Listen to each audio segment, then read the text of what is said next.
අපේ database management කියන subject එකට අදාළව අපි කතා කරන question series එකේ question set 15 එක තමයි අද අපි කතා කරන්න බලාපොරොත්තු වෙන්නේ.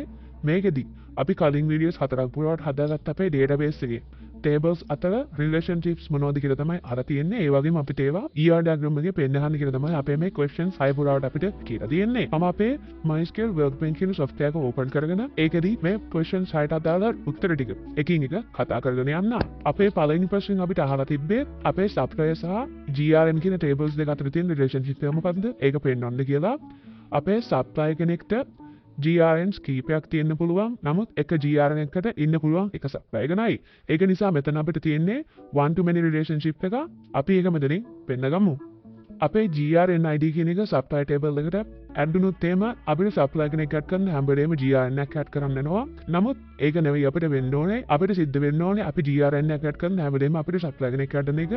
ඒක නිසා අපේ supplier එක GRN table එකට add වෙන විදිහට තමයි අපි මේ relationship එක add කරන්න ඕනේ.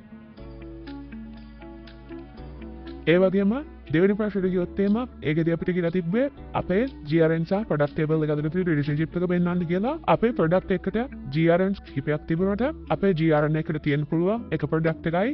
ඒක නිසා මෙතනත් අපිට one to many relationship එක තමයි බලා ගන්න හම්බෙන්නේ. මම ඒකත් මේ විදිහට add කරගන්නවා. මේකෙදිත් කලින් විදිහටම තමයි අපේ product details ටික අපේ GRN එකට තමයි add වෙන්න ඕනේ. ඊළඟට තුන්වෙනි ප්‍රශ්නෙට ගියොත් එහෙම තුන්වෙනි ප්‍රශ්නේදී අපිට කියලා තියෙන්නේ product table එක සහ stock table එක අතර relationship එක ගොඩනගන්න කියලා. අපේ product එකකට stocks කිහිපයක් තියෙන්න පුළුවන්. නමුත් එක stock එකකට තියෙන්න පුළුවන් එක product එකයි.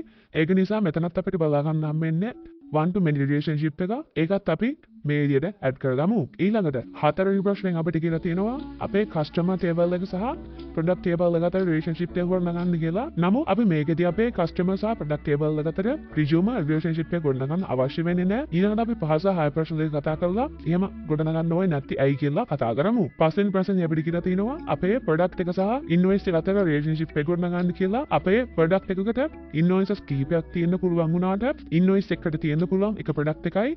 ඒක නිසා මෙතනත් අපිට add කරන්න තියෙන one to many relationship එක. මේකෙදී අපේ product එකේ details invoice එකට තමයි add වෙන්න ඕනේ. ඒක නිසා මම මේ විදිහට අපේ relationship එක add කරගන්නවා. ඊළඟට අපේ හයවෙනි ප්‍රශ්නෙන් අපිට කියලා තියෙනවා customer සහ invoice කියන table එක අතර relationship එක ගොඩනගන්න කියලා. කලින් වගේම customer කෙනෙකුට invoices කිහිපයක් තියෙන්න පුළුවන් වුණාට invoice එකකට තියෙන්න පුළුවන් එක customer කෙනයි. ඒක නිසා මෙතනින් අපිට one to many relationship එකක් තමයි add කරන්න තියෙන්නේ. ඒකත් මේ විදිහට මම කරගන්නවා. මේ විදිහට අපේ 5 සහ 6 ප්‍රශ්න දෙකටත් අපි උත්තර හොයාගත්තා. හතරවෙනි ප්‍රශ්නෙට අපි relationship එක ගොඩනගුවේ නෑ. නමුත් ඔයගොල්ලෝ දැන් බලා ගන්න පුළුවන් අපේ customer සහ invoice table එක අතර invoice සහ product table එක අතර relationship එකක් ගොඩනගෙන තියෙනවා. ඒ විදිහට බලපුවාම අපේ customer සහ product table එක අතර relationship එකක් ගොඩනගෙන තියෙනවා. අපි resume customer සහ product කියන table එක අතර ගොඩනගුවත් customer කෙනෙකුට products කිහිපයක් තියෙන්න පුළුවන් නිසා සහ product එකට customers කිහිපයක් තියෙන්න පුළුවන් නිසා කොහොමත් හැදෙන්නේ many to many relationship එකක්. many to many relationship එකක් අපේ database එකක තියෙන්න බැරි නිසා අපිට හැදෙන්නේ